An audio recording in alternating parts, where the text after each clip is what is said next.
गेल्या काही दिवसांपासून कोल्हापुरातील नांदणी गाव आणि या गावातील महादेवी उर्फ माधुरी हत्तीणी याची अख्ख्या महाराष्ट्रात चर्चा सुरू आहे। याच पार्श्वभूमीवर वंताराचे सीईओ कोल्हापुरात दाखल झाले। वंताराच्या सीईओंनी जैन मठाच्या महंतांसोबत बैठक घेतली। शुक्रवार पेठेतल्या जैन मठात महादेवी हत्तीणी संदर्भात चर्चा केली। या ठिकाणाहून आढावा घेतला आमचे प्रतिनिधी विशाल पुजारी यांनी। महादेवी हत्तीणीला गुजरातच्या वनतारामध्ये नेल्यानंतर कोल्हापूरकरांनी मोठ्या प्रमाणात रोष दाखवला।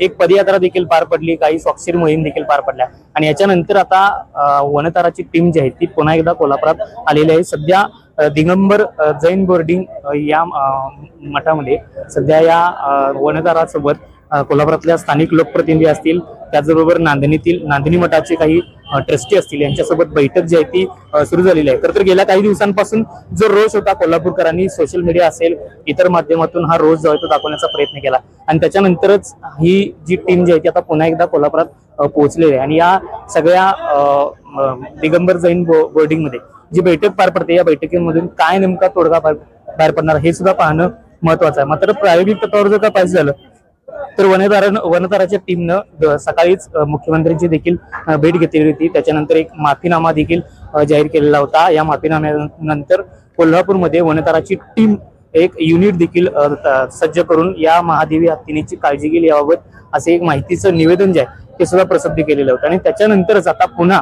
वनताराची टीम ही जी आहे ती पुन्हा एकदा दुसऱ्यांदा ही मिटिंग जी आहे ती या मठामध्ये घेत असताना पाहायला मिळते। त्यामुळे मोठा पोलीस बंदोबस्त जो आहे तो या सगळ्या परिसरामध्ये आहे। त्यामुळे पोलीस प्रशासन